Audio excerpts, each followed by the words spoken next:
mon livre parle d'une expérience qui est massive, mais qui n'est pas du tout dans le débat public sur les retraites. Quand on parle des retraites dans le débat public, on allonge la mine et on est en face d'un problème, alors que dans nos propres existences, c'est rare qu'on présente ses condoléances à quelqu'un qui prend sa retraite.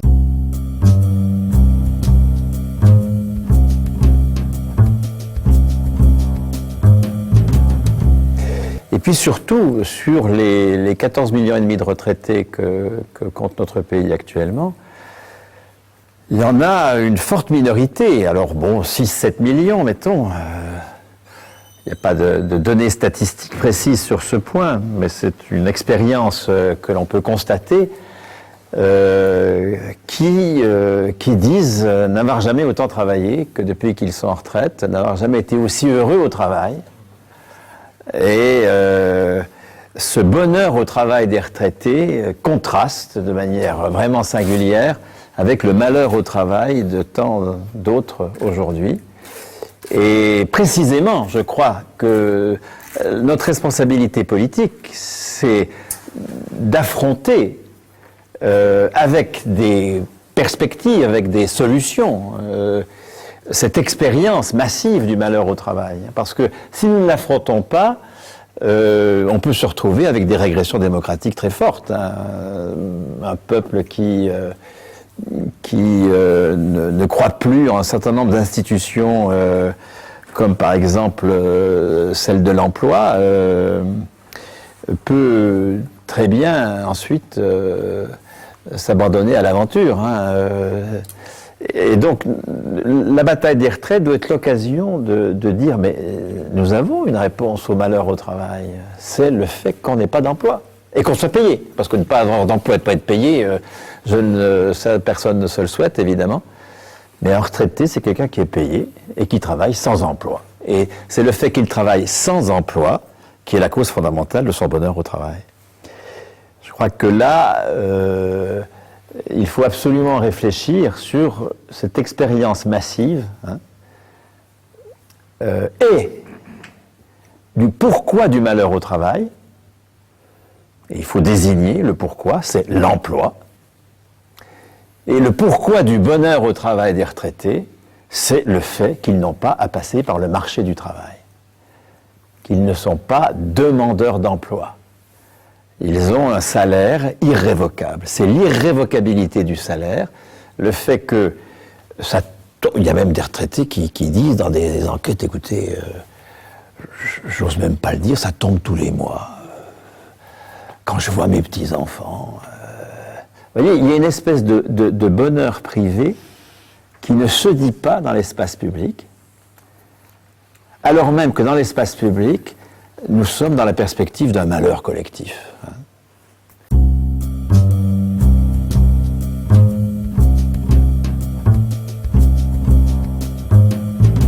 Non pas au travail au sens où ils cumuleraient un emploi et une retraite, ça c'est ce que les réformateurs veulent faire, bien sûr, hein. Ou qu'ils auraient un petit boulot exonéré de cotisations sociales, comme on nous le propose là, dans les entreprises, d'augmenter le taux d'emploi des seniors, comme on dit. Hein. Senior, c'est un terme politiquement correct pour dire vieux, hein, c'est le retour des vieux. Hein. Je crois qu'il faut absolument refuser le mot senior, hein, il faut toujours dire vieux, hein, pour que ce soit clair. Hein. Parce que si nous acceptons le mot senior, c'est que nous acceptons ces dérives générationnelles, de même que nous avons accepté le mot jeune. Regardez, nous avons accepté ce terme incroyable, emploi jeune. Est-ce que nous aurions accepté emploi femme, emploi homosexuel? Vous voyez, quand une caractéristique biographique, jeune, vieux, femme, homosexuel, quand une caractéristique biographique devient une notion qui accourt dans l'espace public pour caractériser une action publique, il faut être extrêmement prudent. Hein. Il n'y a pas de jeunes, tout comme il n'y a pas de vieux, sauf si on les fait revenir, ou si on les invente, comme on a inventé les jeunes dans les années 70, afin d'imposer la modération salariale. En inventant les jeunes, on a cassé le salaire d'embauche. C'était l'enjeu fondamental, puisque nous avions une longue tradition de hausse régulière du salaire d'embauche, qui assumait en quelque sorte l'augmentation de la scolarisation. Et cette hausse régulière du salaire d'embauche était la matrice de la hausse régulière des salaires. Et donc, tous les gouvernements européens, à la fin des années 70, au début des années 80, mais singulièrement en France, car ça a été moins utilisé en Allemagne, par exemple, qui avait d'autres vecteurs pour le faire, au demeurant, ont entrepris de casser le salaire d'embauche afin d'en finir avec la hausse des salaires. Casser le salaire d'embauche a été l'instrument majeur de la modération salariale. Et casser le salaire d'embauche supposait d'inventer un problème des jeunes. Vous vous rappelez, le problème des jeunes, c'était prétendument qu'un jeune sur 4 était au chômage et que face à ce malheur, mieux valait un petit boulot que rien du tout. Et nous avons cru ce mensonge. Un jeune sur 4 est au chômage, c'est un énorme mensonge, c'est un mensonge d'État qui a été très puissant. Puissant parce que nous y avons cru. Donc il faut toujours s'interroger sur les mensonges auxquels nous croyons. On ne croit pas en tous les mensonges, mais il y en a auxquels on croit. Sur tous les mensonges démographiques. Les mensonges démographiques sont ceux sur lesquels nous sommes les plus vulnérables, pour lesquels nous sommes les plus vulnérables. Ce n'est pas évidemment un jeune sur 4 qui est au chômage, c'est un jeune actif sur 4. Or, il n'y a que 30% de jeunes qui sont actifs, puisque les jeunes sont scolarisés massivement. Les 18-25 ans sont pour 70% à l'école. Et donc, c'est un quart de 30%, ça fait 7,5%, un jeune sur 12. C'est-à-dire la proportion de chômeurs qu'on trouve dans toutes les tranches d'âge. Et si c'est 25% de taux de chômage dans les actifs, c'est-à-dire un taux de chômage élevé, c'est parce que les jeunes qui sont actifs sont les jeunes en échec scolaire. Et donc, ils ont le taux de chômage de la population la moins qualifiée du pays, qui est de 25%. Donc, il n'y a aucune spécificité du chômage des jeunes. Absolument aucune. Elle a été inventée, répandue, ce mensonge a été massivement martelé, et ça a permis de mettre en place des mesures jeunes pour sauver l'emploi des jeunes. Et aujourd'hui, le salaire d'embauche est de moitié de ce qu'il était en 75. Moitié. Si nous voulions retrouver les salaires de 75 à 25 ans, il faudrait doubler les salaires d'embauche. Et vous voyez tout l'appel d'air que ça ferait sur l'ensemble des salaires. Donc la modération salariale a été organisée par l'invention d'un mensonge démographique, le problème des jeunes. Et nous avons cru à ce mensonge démographique, tout comme nous sommes en train de croire à un autre mensonge démographique. Et puisque ça marche, pourquoi la classe dirigeante se passerait de telles opportunités ?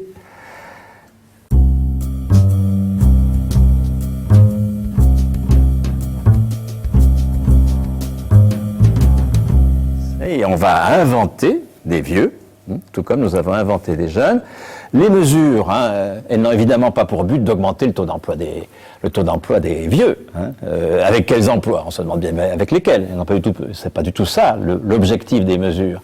C'est de créer une population de réserve, les vieux, à qui on va proposer des petits boulots, à qui on va proposer des boulots sans cotisation sociale, à qui on va proposer un cumul retraite-emploi, ou qu'on va laisser dans une espèce de no man's land, s'agissant des femmes. Vous savez que les femmes, à cause de la décote, attendent pour 30% d'entre elles, ce qui est énorme comparé aux 5% des hommes, 65 ans pour liquider leur pension, bien que leur fin d'activité soit comme pour les hommes à 59 ans. La fin d'activité actuellement en France, c'est 58 ans et 9 mois.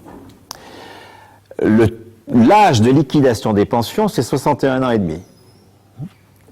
Il y a déjà de toute façon en moyenne 2 ans et demi de situations indécises qui font une population fragilisée, qui n'est ni en emploi ni en retraite.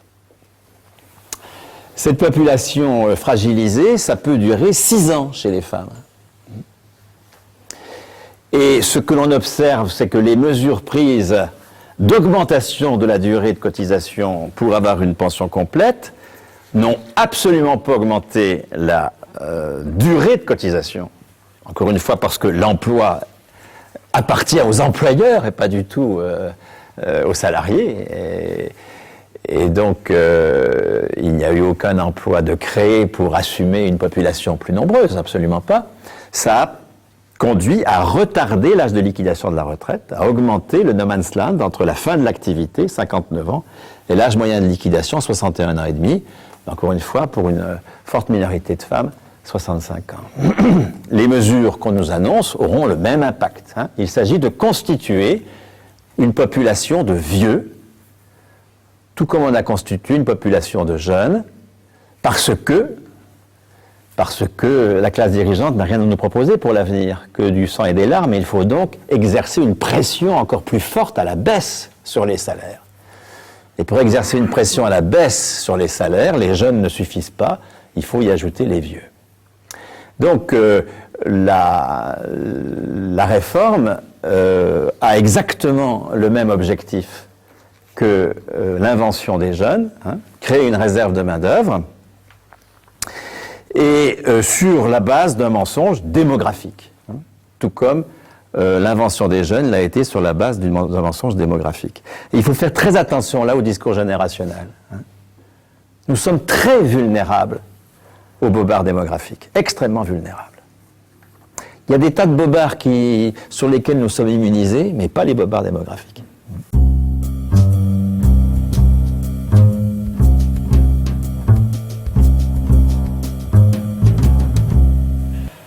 La démographie est une des disciplines les plus dangereuses qui soit parce qu'elle alimente les bobards auxquels nous croyons. Et bon, le bobard démographique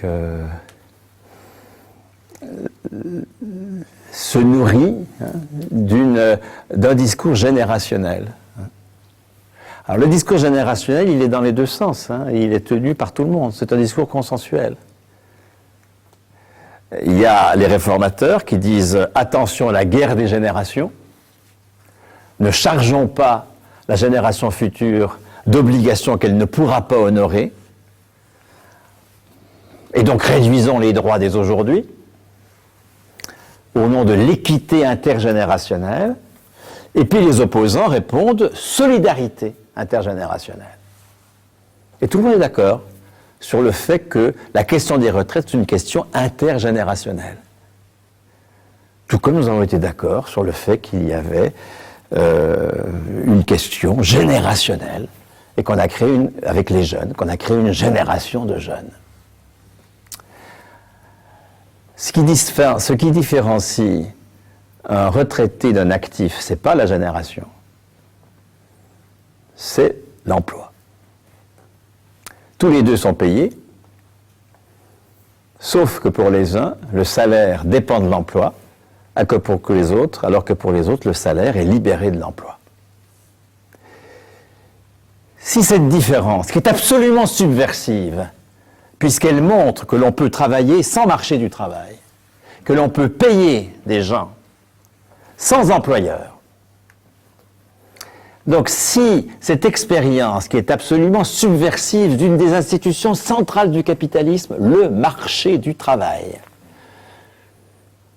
nous la lisons pour ce qu'elle est, nous allons être aussi agressifs, évidemment, pour refuser le marché du travail que nous le sommes pour refuser le marché de l'eau. Vous avez déjà réfléchi au fait que nous sommes, et heureusement, totalement hostile au marché de l'eau, mais pas hostile au marché du travail. Comme si nous-mêmes étions moins importants que la flotte. Le marché de l'eau, ça nous paraît scandaleux, mais le marché du travail, ah ben non, le marché du travail, c'est normal. Ben non, c'est pas normal. La preuve, c'est qu'on peut payer des gens pendant 30 ans, et ils vont travailler sur le marché du travail. Et ils seront heureux à cause de ça. Pas de compte à rendre au marché du travail. Pas de crainte à avoir du marché du travail. pas de dépendance vis-à-vis d'un repreneur dont on sait que dans 3 ans, il aura coulé la boîte, avant à moitié seulement. Il y aura un deuxième repreneur qui la coulera définitivement, et dans 6 ans, ce sera cuit. Bon, ça, ce que nous savons tous, hein, et ce à quoi nous sommes incapables de nous opposer, globalement, quelles que soient les transactions que nous faisons pour avoir des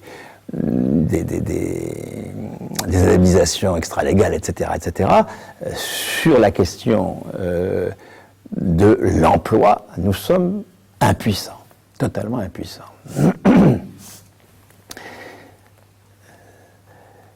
Si donc il est possible de transformer la subversion de l'emploi, qu'est la retraite, en affaire intergénérationnelle, solidarité, équité, ben c'est gagné pour le capital. Si nous menons la bataille des retraites en disant solidarité intergénérationnelle, qu'est-ce que nous disons? Nous disons que les retraités sont des vieux. Ils sont utiles. Ah, ils sont utiles. Personne ne niera leur utilité. Mais ils ne travaillent pas. Ils ne travaillent pas.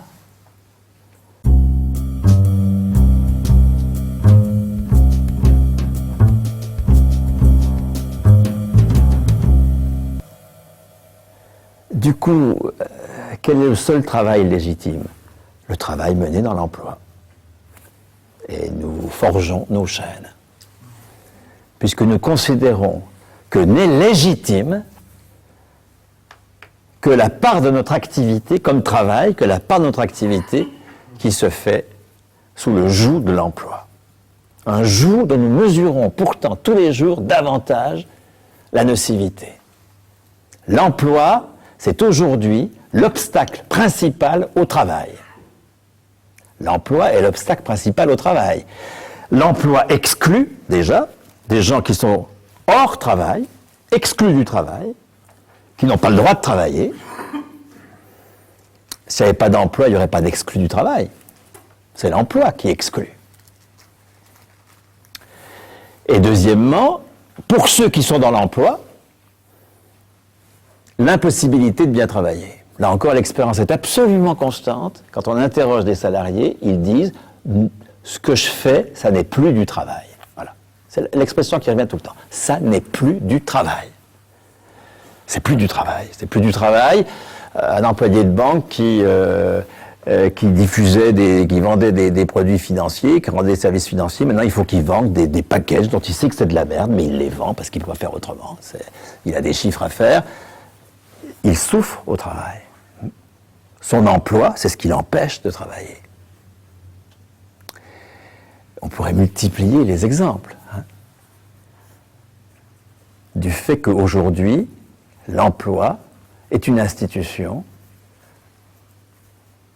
qui exclut du travail une partie de la population et qui empêche de bien travailler l'autre. Alors même que nous avons l'expérience du bonheur au travail dès lors qu'on n'a pas d'emploi et qu'on est payé. C'est pour cela que sont heureux au travail dans les 14,5 millions de retraités, pas tout le monde. Si vous avez une pension à 600-700 €, vous êtes dans la survie. Lorsque je parle de retraités qui sont payés, je parle des retraités qui ont comme pension un pourcentage important de leur salaire. C'est pas tous. Et en particulier, c'est pas toutes. Puisque la décote a des effets absolument drastiques sur la pension des femmes. La pension moyenne des femmes, c'est un peu plus de 1 000 €. La pension moyenne des hommes, c'est 1 600 €. Vous voyez qu'il y a une distance absolument considérable. Et la clé de cette distance, c'est la durée de la carrière complète. Puisque les hommes sont en moyenne à 160 trimestres, les femmes à 140. Alors, si la carrière complète est autour de 160, bon, les hommes sont à moitié concernés seulement, mais les femmes, elles dégustent. Donc, la portion des retraités qui sont au travail, qui disent qu'ils n'ont jamais autant travaillé, qu'ils n'ont jamais été aussi heureux de travailler, et maintenant on a tous des exemples dans nos familles de carrières de retraités qui sont plus longues et plus productives que des carrières de salariés actifs, comme on dit. Ça commence, c'est encore minoritaire, mais ça commence. Là, on comprend l'inquiétude de la classe dirigeante. Enfin, si pendant autant de temps, avec l'allongement de la durée de la vie, si pendant autant de temps que l'on a été sous le joug de l'emploi, on est libéré de l'emploi et qu'on montre combien la condition de pouvoir travailler, c'est d'être libéré de l'emploi en étant payé, évidemment, cette classe dirigeante a tout intérêt à répandre l'idée que les retraités ne travaillent pas, qu'ils ont droit à ne rien faire après une longue vie de travail, qu'ils relèvent de la solidarité intergénérationnelle, que ce sont les actifs qui financent leur pension.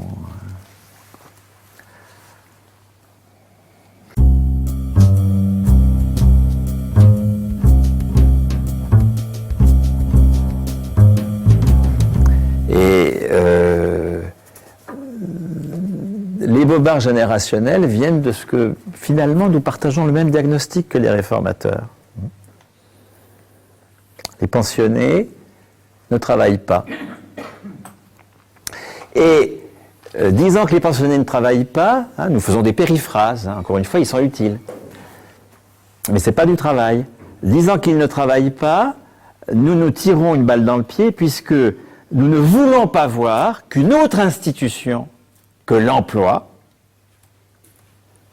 peut être le support du travail, et est déjà le support du travail. Cette autre institution, c'est le salaire à vie, c'est la qualification personnelle. Qu'est-ce que c'est que le salaire à vie? Le salaire à vie, c'est le fait que la qualification, qui correspond au salaire, à toute qualification correspond un salaire dans les conventions collectives, ça va, eh bien, c'est que la qualification correspondant à ce salaire à vie, c'est celle de la personne même. C'est pour ça que c'est à vie, du coup. C'est elle qui est qualifiée, et non pas son poste. Qu'est-ce que c'est que le marché du travail, que nous acceptons comme une espèce d'évidence? C'est une violence sociale énorme qui dit que seuls les postes peuvent être qualifiés. C'est ça le marché du travail.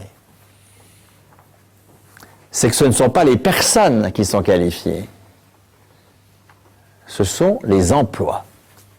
Et si on perd son emploi, eh bien on est à poil. Alors pas complètement, parce qu'il y a des mesures de maintien du salaire pendant quelque temps, enfin il y a un certain nombre d'adoucissements de cette règle d'airain, mais enfin il y a une règle d'airain qui donne la main aux employeurs.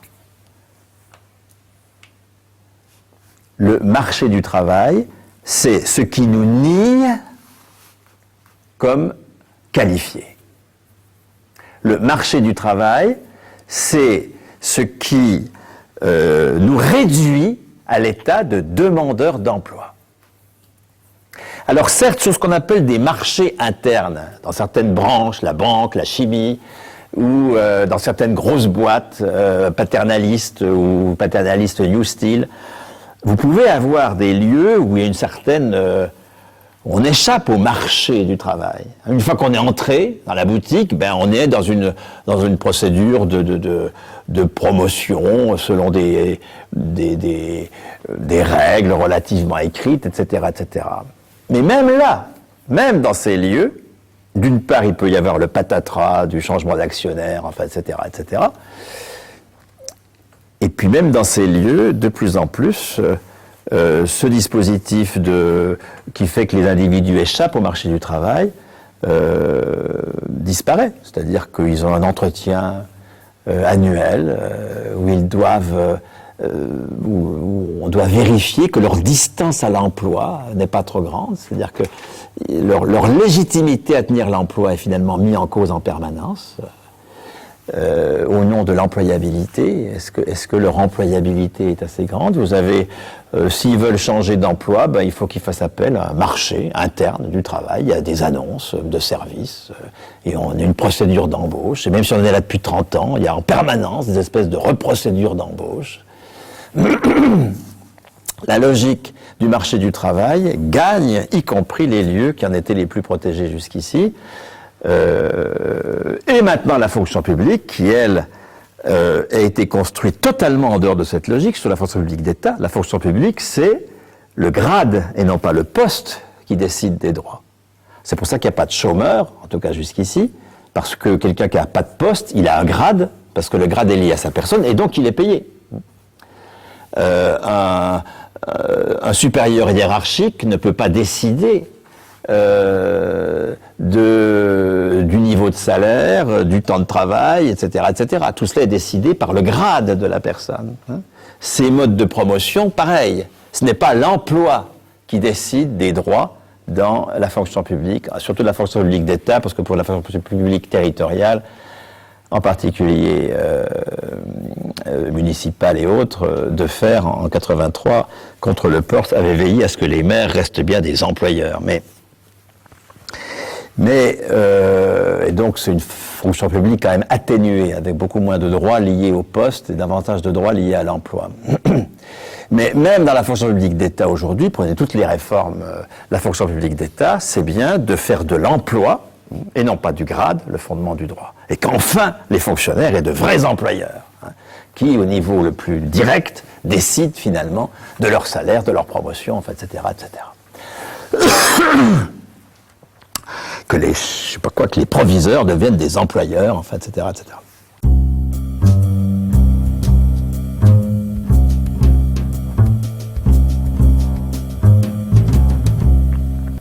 Donc, la logique d'emploi, c'est une logique mortifère, s'agissant du travail. L'emploi, c'est parce qu'il fait de nous des demandeurs, parce que ce n'est pas nous qui sommes qualifiés, mais le poste sur lequel nous sommes, l'emploi donne la main à une fonction tout à fait propre au capitalisme, qui est celle d'employeur. Un employeur, c'est quelqu'un qui a le droit de vie et de mort au travail sur d'autres. Il ne faut pas le confondre avec un supérieur hiérarchique ou un entrepreneur ou un animateur de collectif de travail. Ça, c'est des fonctions qui sont absolument fondamentales dans tout travail. Toute autre chose est l'employeur. C'est-à-dire qui se confond dans les PME avec l'animateur du collectif, mais pas dans les grandes boîtes. L'employeur, c'est celui qui, encore une fois, a droit de vie et de mort au travail. C'est celui qui décide à la place d'autrui du travail qui va être fait, et celui qui dit qui travaille et qui ne travaille pas. Et qui prend des décisions auxquelles nous ne pouvons rien. Quels que soient les efforts faits, les décisions de supprimer les emplois ne peuvent pas être combattues, sauf à la marge. Donc, nous constatons que des employeurs peuvent tout d'un coup détruire 200-300 compétences accumulées au cours de décennies de traditions industrielles dans tel ou tel secteur. Tout ça disparaît. L'emploi, c'est l'obstacle au travail. Vous voyez les conséquences dans nos revendications. Quand nous disons la solution aux questions de la retraite, c'est l'emploi. Je vois bien ce qu'on veut dire. Ça veut dire si tout le monde travaillait. Mais précisément l'emploi, c'est ce qui nous empêche de travailler. Tant qu'on n'a pas admis cela, on se fourvoie dans une espèce de revendication permanente d'avoir des employeurs. Parce que plein emploi, ça veut dire plein d'employeurs. C'est ça que ça veut dire, sur le fond. Ça veut dire que nous nous en remettons aux employeurs pour cette part fondamentale de notre vie individuelle et collective qu'est le travail. Nous nous aliénons.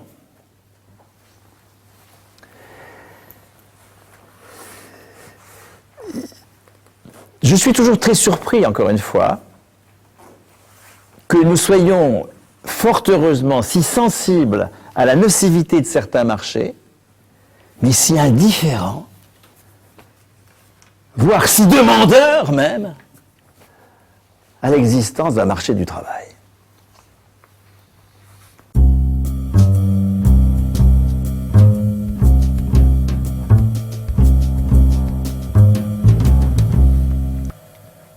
retraités, c'est la solution aux impasses dans lesquelles le capitalisme, aujourd'hui, a mis le travail.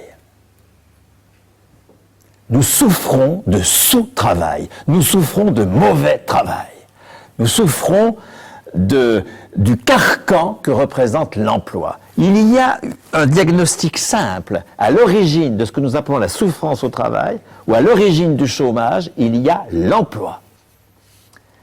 Et à l'origine du bonheur au travail, il y a le salaire à vie.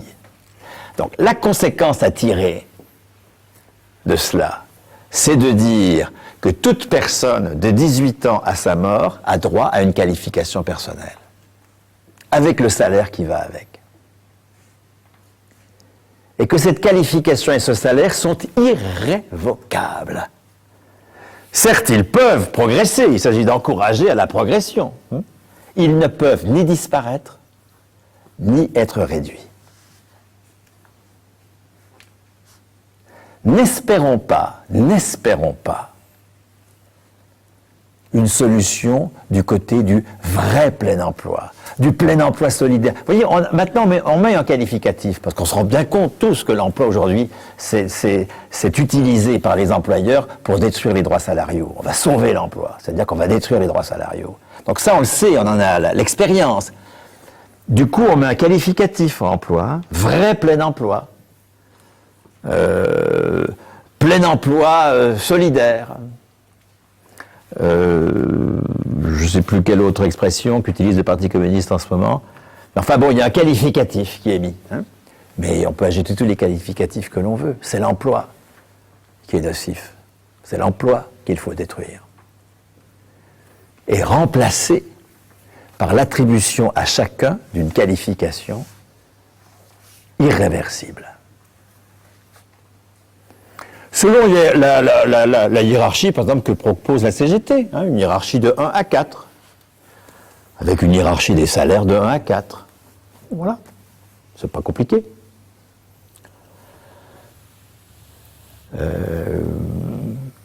Tout jeune à 18 ans, le SMIC, et puis la première entrée dans un collectif de travail, après les études, se fait à 2000 €. Si le SMIC est à 1600 €, enfin celui que nous revendiquons.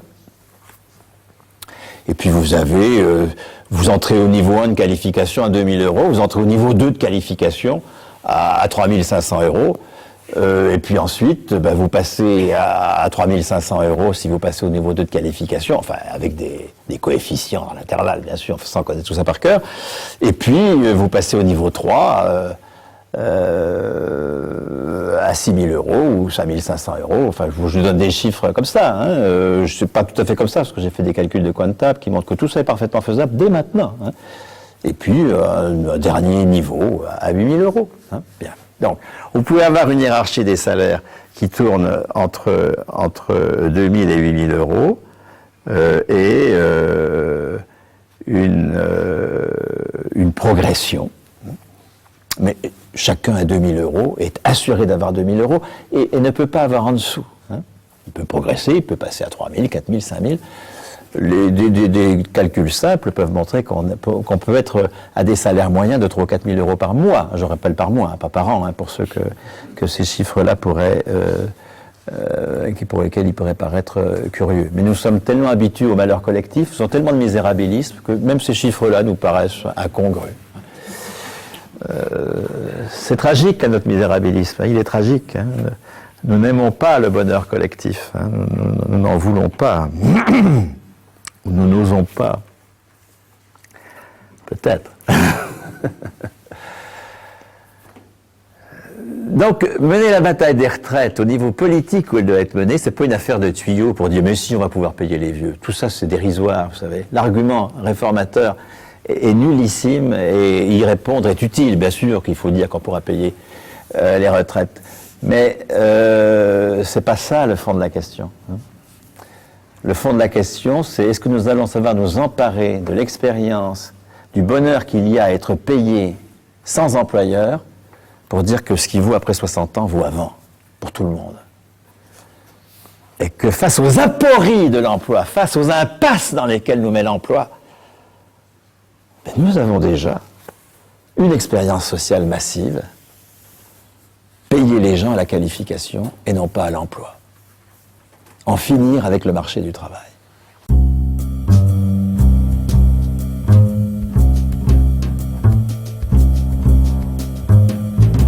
Et puis alors la deuxième, je vais être beaucoup plus court, la deuxième solution qu'apporte la retraite aux impasses du capitalisme actuel, la deuxième impasse, c'est l'absence d'investissement.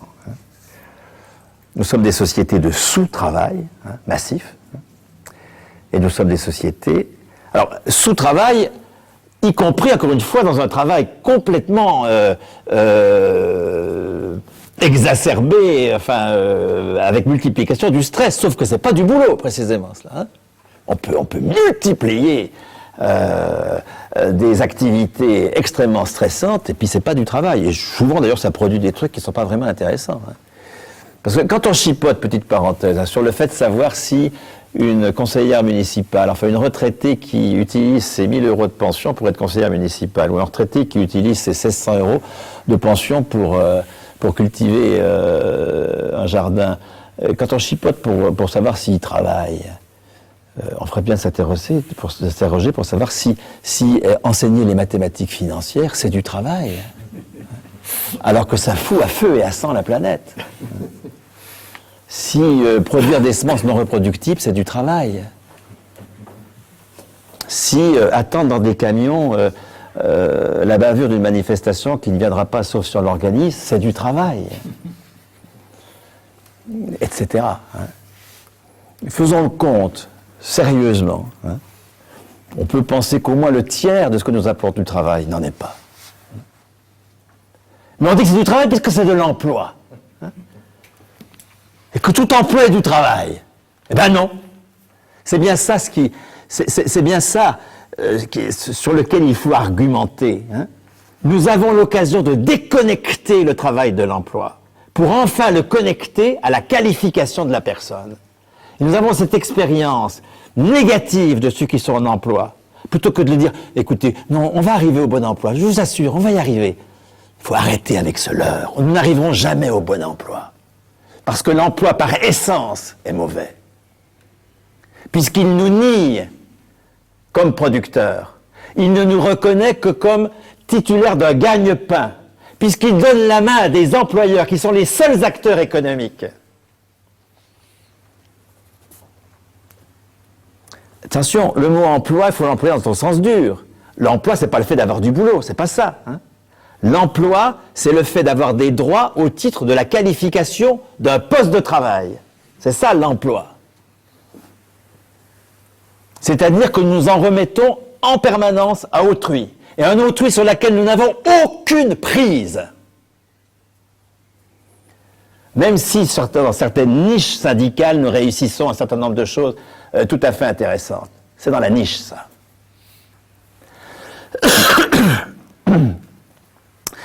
S'agissant maintenant de l'investissement, le sous-investissement qui est tellement dramatique aujourd'hui.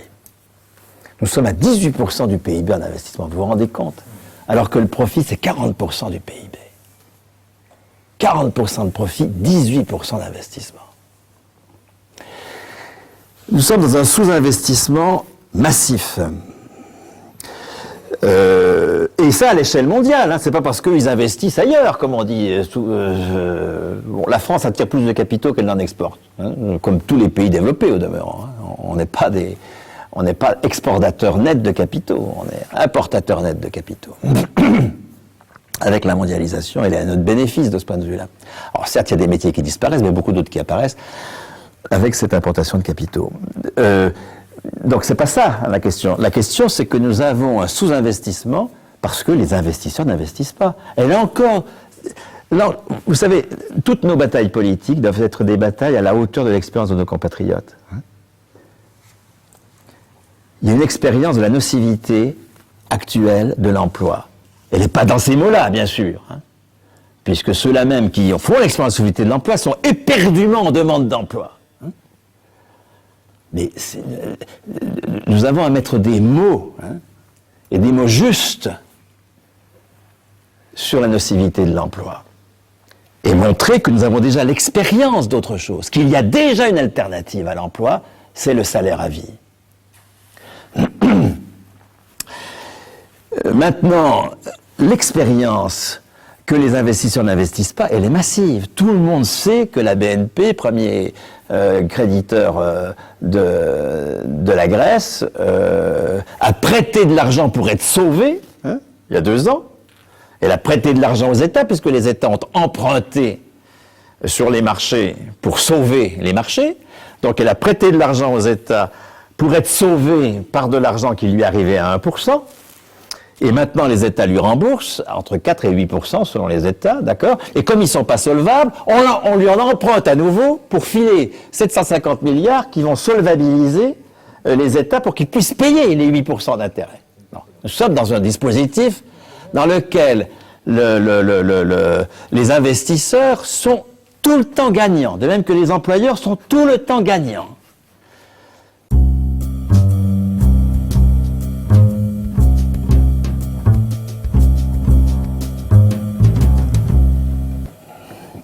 Les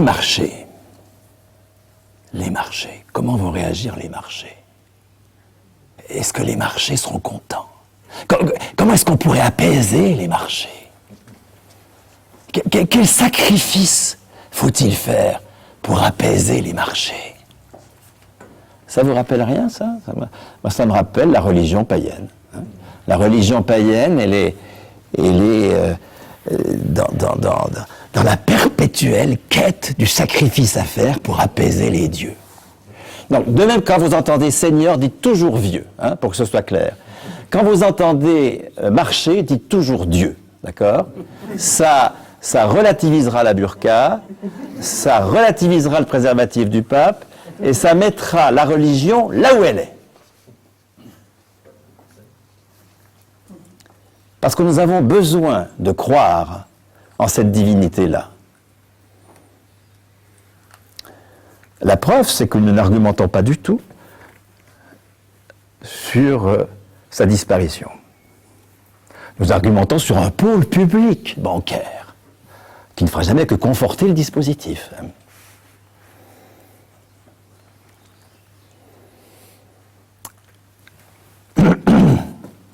Qu'est-ce que c'est qu'un investisseur? Un investisseur, c'est pas une institution dégueulasse, mais indispensable. C'est une institution nocive, qui n'est absolument pas indispensable, qui n'est indispensable que parce que nous y croyons. C'est notre foi dans cette religion païenne. Et je voudrais insister parce que nous nous croyons immunisés contre la religion païenne. Parce que justement, nous ne croyons pas à la burqa ni au préservatif du pape. Alors on se dit, bon, la religion, c'est pas pour nous. Faux. Absolument faux. La religion, elle n'est pas dans les mosquées et les églises. Elle n'est pas là. La religion à laquelle nous sommes prêts à sacrifier et notre carrière individuelle et notre bonheur collectif, elle est dans notre croyance qu'il faut des investisseurs pour investir. Alors on dit il faudrait les moraliser, il faudrait les domestiquer, il faudrait qu'il y ait une partie qui soit publique, en fait, etc., etc. Non, c'est comme vous voyez, faire un pôle public bancaire, c'est comme faire du bon plein emploi, ou du vrai plein emploi, ou du plein emploi solidaire. C'est pareil, c'est la même illusion. Un investisseur qui investit, disons, dit-il, 1 million d'euros pour reprendre une boîte. Il n'a pas 1 million d'euros dans une valise, d'accord, sous forme de billets. Sauf si elle recycle de l'argent sale, mais en général, il l'a déjà recyclé à la BNP, de toute façon, donc c'est déjà fait. Il n'a pas non plus, ce qui est une autre de nos croyances, 1 million de valeurs. Sauf à croire en la magie, les titres n'ont pas de valeur. Les titres, c'est un droit sur la valeur. Un titre, c'est un droit de propriété lucrative. Pour qu'un titre puisse exercer ce droit de propriété lucrative, il faut que la monnaie existe et préexiste en face. Un titre ne crée aucune monnaie. On s'en est rendu compte encore depuis 2 ans. Vous pouvez avoir une bulle, cette bulle c'est de la monnaie virtuelle, et puis s'il n'y a pas de la monnaie en face des titres, au moment où c'est l'affolement et tout le monde vend, ben il n'y a rien, tout simplement. Les titres ne valent rien. Un titre ne vaut que ce que le droit de propriété lui donne d'autorisation à ponctionner une partie de la monnaie en train de circuler comme expression du travail que nous sommes en train de faire. Un titre, c'est un droit de propriété sur une partie de la valeur qui est attribuée au travail en train de se faire. C'est ça un titre. Un investisseur qui convertit 1 million d'euros en monnaie, parce qu'il faut bien que pour payer l'investissement, il convertisse ses titres en euros, ses titres en monnaie, qu'est-ce qu'il fait? Il exerce un droit de propriété lucrative qui lui donne le droit, encore une fois, tout à fait légal, de ponctionner 1 million sur ce que nous sommes en train de produire. Et ayant ponctionné ce million sur ce que nous sommes en train de produire, il va décider à notre place, cet actionnaire devient employeur, il va décider à notre place de ce que nous allons produire, de ce qui va être le travail. Il nous exploite et il nous aliène dans la même opération. Un investisseur est une fonction totalement parasitaire, mais totalement. Pour investir, non pas 18%, mais au moins 25% du PIB, qu'est-ce qu'il faut faire? Il suffit de prendre 25% de la valeur ajoutée et puis de la dépenser en forme d'investissement, sans aucun taux d'intérêt. C'est parce que ces 25% de la valeur ajoutée sont piqués au nom du droit de propriété lucrative, que nous avons des investisseurs, qui en plus exigent un taux d'intérêt.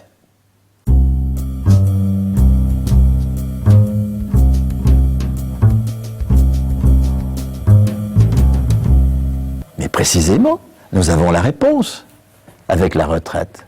Encore une fois, la retraite, c'est la réponse aux impasses du capitalisme. La retraite, c'est 13% du PIB. C'est un engagement de beaucoup plus long terme que l'investissement, puisque on cotise à 20 ans, on est retraité à 90, c'est sur des dizaines d'années. Alors qu'en investissement, l'investissement, il s'amortit habituellement en 5 ans. Si vous avez une longue période de recherche-développement, parce qu'il faut inventer une nouvelle molécule ou que sais-je, nous sommes à 25 ans maximum, 30 ans maximum. Donc, nous avons une masse des retraites, 13% du PIB, comparable à l'investissement, 18% du PIB, pour des engagements de beaucoup plus long terme. Et ça marche parce que nous le finançons sans accumulation financière. Les pays qui financent les pensions sans accumulation financière sont ceux qui, non seulement ne connaissent pas le jeu du yo-yo des fonds de pension, auxquels nous sommes très sensibles à juste titre, bien sûr, mais en plus ont, en termes de niveau moyen des pensions, et d'autre part d'extension de la pension dans la population âgée, ont les meilleurs résultats que les pays qui ont choisi la forme absolument préhistorique de l'accumulation financière. Qu'est-ce que c'est que la cotisation sociale? C'est simplement le fait de reconnaître, encore une fois, que toute dépense, il n'y a que de l'aujourd'hui en économie, toute dépense est forcément prise sur la valeur créée dans l'année. Toute dépense est forcément prise sur la valeur créée dans l'année. Y compris une dépense énorme. Y compris un investissement de plusieurs milliards. Il est pris sur la valeur créée dans l'année. Et donc, si nous voulons affecter 13% du PIB aux pensions, qu'est-ce que nous faisons? Bien, nous prélevons 13% de la valeur ajoutée sous forme de cotisation sociale, à hauteur, puisque le salaire brut, c'est à peu près moitié du PIB, à hauteur de 26% du salaire brut, c'est le taux de cotisation actuel, 26% du salaire brut, et cette cotisation va à des caisses qui distribuent les pensions sans aucun taux d'intérêt. La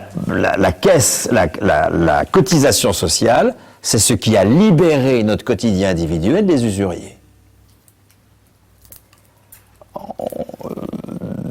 On n'a pas besoin d'emprunter auprès d'usuriers pour faire face ni aux accidents de santé, tout ça c'est pour l'assurance maladie, ni à la vieillesse. Alors que la littérature du XIXe siècle surabonde de ces phénomènes d'usure dont étaient dépendants les personnes tant qu'on n'avait pas inventé la sécurité sociale. Eh bien, nous pouvons libérer notre quotidien collectif des usuriers que sont les investisseurs. On a la technique. 25%, il faut passer de 18 à 25% du PIB, nous sommes dans un sous-investissement massif. 25% du PIB, ça veut dire qu'il restera 75% pour le salaire à comparer aux 60% actuels. On investira bien davantage et il y aura beaucoup plus pour le salaire. Dans le salaire, j'inclus évidemment toutes les protections sociales et les pensions. S'il faut 25% du PIB, il faut prendre sur la valeur ajoutée une cotisation économique à hauteur de 50% du salaire brut. La cotisation sociale aujourd'hui, c'est 65% du salaire brut. 43% de cotisation patronale, 22% de cotisation salariée. En tout cas, pour les salaires supérieurs à 1,6 SMIC, pour les autres, il y a des exonérations de cotisation patronale. On y reviendra dans le débat, je suppose. Nous ajoutons donc aux 65% de cotisation sociale, 50% de cotisation économique. Cette cotisation économique va à des caisses d'investissement. Les caisses d'investissement distribuent l'investissement sans aucun taux d'intérêt. Le taux d'intérêt n'existe que parce qu'il y a appropriation privée d'une partie de la valeur par le droit de propriété lucrative. Si nous voulons investir, il faut absolument supprimer les investisseurs. Sur le modèle de la pension. La pension, c'est la réponse, et c'est bien pour ça qu'elle est au cœur complet du débat politique aujourd'hui.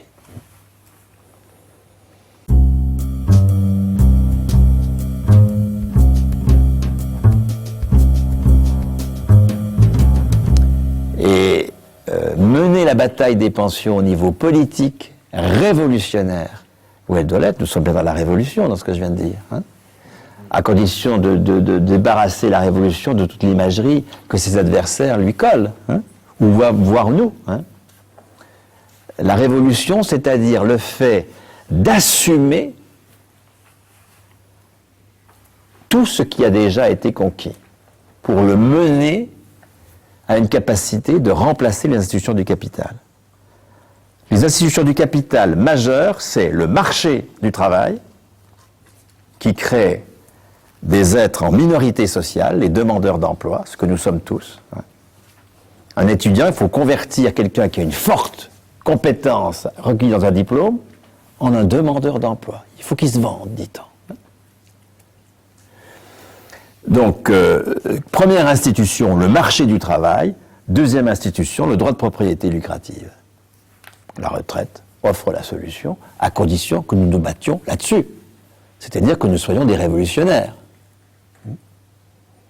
Que nous ne nous battions pas pour taxer les revenus financiers. Ce qui est une façon de les légitimer. Que nous ne nous battions pas pour moduler les cotisations en fonction de l'emploi. Que nous ne nous battions pas pour le plein emploi. J'en passe et des meilleurs. Bien. Je réfléchissais à la bannière dont je l'ai.